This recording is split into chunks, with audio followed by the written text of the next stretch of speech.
Ya, belajar daring di tengah pandemi memang menjadi tantangan tersendiri bagi banyak pihak. Ada banyak sekali cara yang dilakukan pemerintah untuk mencoba menggapai lebih banyak lagi masyarakat atau anak-anak yang tadi punya akses yang sulit. Kita tahu ada kuota gratis dan juga beberapa wilayah ini juga yang sudah mulai zona hijau direncanakan untuk tatap muka langsung dan juga sudah melakukan simulasi beberapa pekan ini.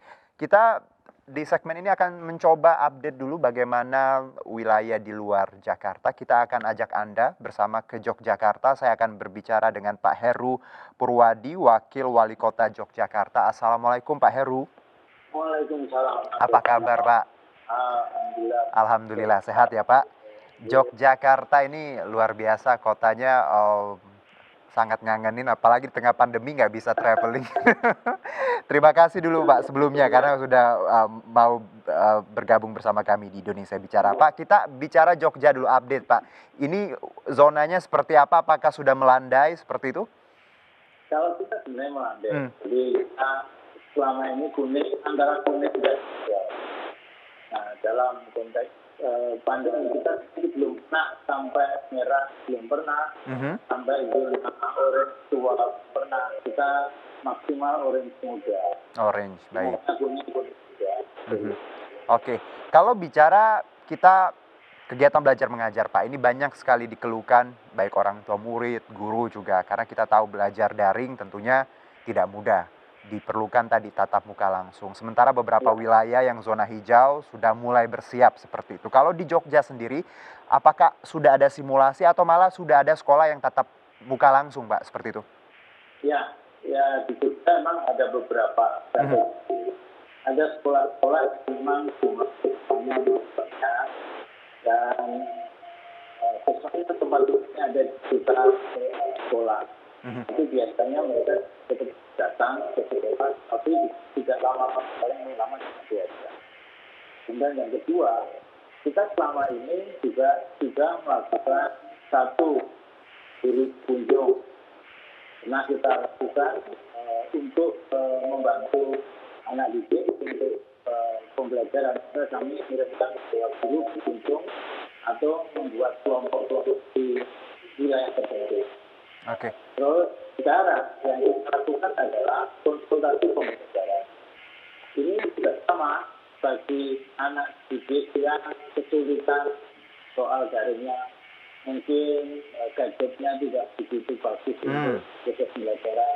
Nah, ini kita mengundang mereka ke sekolah dan kemudian guru akan membimbing mereka selama 2 jam juga dengan di atas 10 sesuai dan itu terus bergulir setiap waktu, mungkin ada tambahan waktu. Jadi dengan kata lain kalau saya bisa simpulkan ini seperti blended learning ya Pak, ada online-nya, ada yang tadi ke sekolahnya, tergantung tadi kebutuhan siswa juga. Kalau ada yang kesulitan mengakses segala macam, ini ada wadahnya untuk konsultasi seperti itu. Iya, betul. Apalagi kalau sudah materi pelajaran matematika. Oke, betul. Itu kan mau nggak mau. Ya, karena itu pelajaran-pelajaran yang tergolong sulit ya Pak, fisika, matematika yang berhitung lah, seperti praktikum seperti itu ya. Iya, betul. Kalau jadi bagus, kalau nggak berhadapan langsung, kadang-kadang nggak bisa. Nah, itu juga mereka yang kesulitan akses juga. Nah, ke depan bulan Desember ini, kita memang akan melakukan simulasi dengan persetujuan orang tua. Ya. Dan nanti gugus tugas akan juga melakukan monitoring juga dengan cara nanti bergelombang. Per kelas mungkin kita pilih berapa orang dulu untuk datang ke sekolah, kemudian hari berikutnya kelompok yang lain, ini dalam bulan Desember untuk mengantisipasi mungkin di tahun simulasi ini akan kapan Pak dilaksanakan rencananya? Kita Desember ini akan mulai simulasi ya. Baik Pak, kalau bicara beberapa tadi yang sudah menjalankan ya setengah tatap muka, setengah masih online, syaratnya apa Pak? Apakah wilayah ini memang harus zona hijau atau tadi kuning pun masih boleh seperti itu? Apa syarat mutlak pemerintah Yogyakarta tadi mengizinkan bahwa beberapa sekolah bisa tatap muka? Ya, yang pertama memang wilayah sekitarnya memang kondisinya minimal kuning. Kuning itu kan kita masih bisa melihat. Ya, kuning masih sedikit seperti itu. Ya, dan sebagian besar juga kita kuning. Ada beberapa yang hijau juga. Nah, yang kedua, ada persetujuan orang tua. Persetujuan, Orang oke. tua harus ada pernyataan setuju bahwa anaknya ikut terlibat di tatap muka kelas. Mhm. Nah, yang ketiga, ada izin dari gugus tugas. Gugus tugas nanti akan melakukan monitoring termasuk tadi zonanya, sebarannya apakah mengkhawatirkan atau tidak. Oke. Karena Mas Eskimo yang harus kita tahu, Mhm. Jakarta kota wisata. Betul. Biasanya kita itu terkenanya dari perjalanan luar kota kemudian ke keluarga. Hmm. Dan keluarga ini yang pernah ya tidak semuanya sih, ada beberapa yang mana. Kalau nanti ada di keluarga dan menular ke anak dan anaknya masuk sekolah, Ya. itu juga berbahaya. Nah ini yang makanya kami Betul. harus mempelajari juga wilayah itu sebenarnya seperti apa pola-polanya selama. Jadi pertimbangannya tadi Pak ya, bahwa tidak semerta-merta kalau wilayahnya itu hijau, tapi tadi wilayah penyangga Iya. juga harus ya kalau bisa tadi walaupun tidak hijau kuning seperti karena kita tahu kan banyak yang sekolahnya di kota tapi mereka Iya. tinggal di daerah penyangga ya Pak ya. Betul. Aha. Itu juga menjadi analisa ya Pak. Iya. Oke. Ya, tadi dan karakter juga, karakter sosial itu biasanya sebarannya paling banyak ada di keluarga. Jadi kalau keluarganya itu nanti betul-betul dilihat itu nggak ada persoalan, Oke. Baik. Pak, kalau orang tadi Anda menyinggung soal izin wali itu seperti itu bahwa banyak memang hampir sebagian wali setuju dengan ini, tapi ada juga yang mungkin tidak setuju. Berarti ini ada pembelajaran langsung dan online tetap dijalankan seperti untuk wali yang tidak setuju anaknya untuk tatap muka seperti itu. Ya, kami pernah melakukan survei di awal Juli Agustus itu kita lakukan survei terhadap 5.000 orang tua wali. Baik. Nah, dari survei itu separuh ada yang setuju, separuh ada yang tidak setuju. Artinya ada wilayah-wilayah yang memang sudah mendorong anaknya pembelajarannya tatap muka, tapi ada wilayah tertentu yang meminta supaya itu masih ditunda.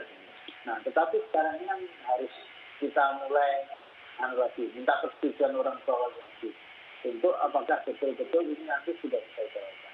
Dan ini penting supaya nanti tidak ada problem salah mengarahkan kalau misalnya ada sebaran sekolah yang kita. Dan kita pun juga menerapkan setiap sekolah harus juga membuat protokol COVID-nya yang baik. Jadi pembelajarannya masuk 2 jam, setelah itu apakah langsung pulang, prosesnya itu harus diatur sedemikian rupa. Saat ini kami sudah menyiapkan banyak fasilitas untuk memonitor suhu, kemudian memisahkan kelas-kelas untuk bisa dialiri, ini sudah kita lakukan. Jadi memang tadi bertahap dengan mungkin pembagian jam dan juga mata pelajaran yang dipilih juga mungkin yang memang praktikum tadi Pak ya, fisika yang hitung-hitungan. Jadi memang semuanya bertahap. Nah Pak, kalau bicara juga akses Pak, kita tahu bahwa selama ini kan bantuan kuota ini juga jadi ujung tombak seperti itu. Dan banyak sekali wali murid, anak-anak didik yang tidak sepenuhnya bisa punya akses ini. Di Jogja sendiri kalau belajar online ini bantuan pemerintahnya sudah seperti apa Pak kuotanya? Sudah mencapai berapa persen untuk murid-murid di Jogja? Kalau laporan 2% saya kurang tahu, tapi memang sudah sebagian besar sudah mengatakan sudah ada. Nah, ada juga yang belum kena ataupun belum sampai. Termasuk guru ataupun dosen ada beberapa yang belum sampai. Nah, tetapi kan kuota ini juga seperti mengatur tentang aksesnya kemana. Nah, selama ini orang tua ini dalam melakukan proses pembelajaran itu menggunakan aplikasi chat untuk WhatsApp. Nah, padahal kuota ini tidak boleh dan tidak bisa digunakan untuk WhatsApp. Nah, ini kadang-kadang dari problem juga orang tua yang dan anak ini sudah sekolah atau kelas itu biasanya melibatkan orang tua dalam grup WA, anaknya juga dalam grup WA. Tetapi proses pembelajarannya menggunakan aplikasi yang memang itu difasilitasi oleh pemerintah. Baik. Selama ini juga pembelajaran sebagian besar melalui grup WA itu, tetapi tidak bisa digunakan menggunakan kuota yang dibagi. Pak, kalau kita bicara lagi terkait simulasi yang akan mulai dilakukan per Desember, kita tahu memang tidak mudah untuk melaksanakan tatap muka, tapi ada beberapa wilayah yang sudah bahkan menjalankan ini. Surabaya saya dengar juga walaupun masih tinggi, tapi beberapa wilayah sudah melaksanakan ini. bagaimana Anda dan jajaran untuk memastikan bahwa nantinya bahwa protokol kesehatan semua diterapkan? Karena kita tahu Pak, orang tua saja kadang masih ngeyel kalau disuruh pakai Ya, masker. betul, betul. Anak-anak ini gimana nanti kita pengawasannya di sekolah Pak? Ya, yang pertama memang samping protokol umum, protokol Aha. antara pemindaian suhu, cuci tangan, jaga jarak. Mhm. Yang juga kita pasti adalah membuat alur keluar, alur masuk. Jadi orang dari masuk itu lewat mana, kalau keluar lewat mana. Yang kedua, tidak boleh orang setelah masuk di kelas misalnya bermain. Iya. Jadi anak-anak begitu masuk jam tertentu, itu dia langsung masuk kelas, selesai harus langsung pulang juga. Nah, ini Baik. yang kita catat semuanya supaya kalaupun ada kasus itu kita bisa membatasi siapa saja. Sehingga kita di setiap kelas kita ada daftar absennya. Oke. Sehingga misalnya pada hari itu ada kasus, itu kita tahu siapa yang kita tracing. Mhm. Jadi memang semuanya dipersiapkan dengan matang dan sangat detail ya Pak ya, karena kita harus lebih tidak ingin mengorbankan generasi bangsa, apalagi terkait memang hak pendidikan sangat penting, tapi kita juga harus melihat sisi kesehatan juga ya Pak ya. Pak, satu lagi Pak, mungkin saya baca juga menarik bagaimana Yogyakarta dengan kurikulum adaptifnya. Ini saya tahu di Jogja kalau dari saya baca ada 175 SD dan 265 SMP dengan siswa tadi puluhan ribu. Kurikulum adaptif ini sudah dibahas dengan para kepala sekolah dan juga pihak terkait. Ini kurikulum adaptifnya memang seperti apa Pak diperuntukkan untuk pandemi ini? sejak April sebenarnya sudah kita gunakan itu. Oke. Artinya kita hanya menggunakan 70% dari kurikulum yang kita kerjakan.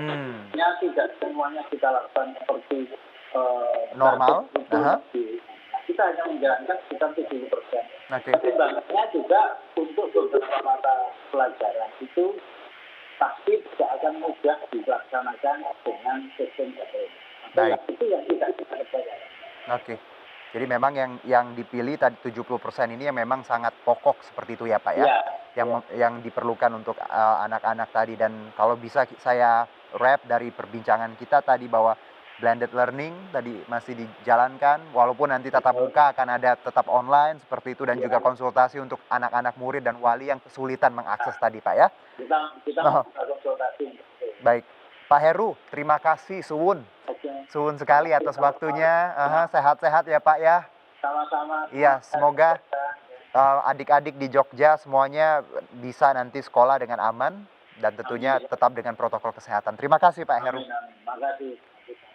Baik, demikian perbincangan kita dengan Wakil Wali Kota Yogyakarta di segmen ini, dan kita akan coba gali terkait kegiatan belajar mengajar tatap muka dengan epidemiolog di segmen selanjutnya. Tetap bersama kami.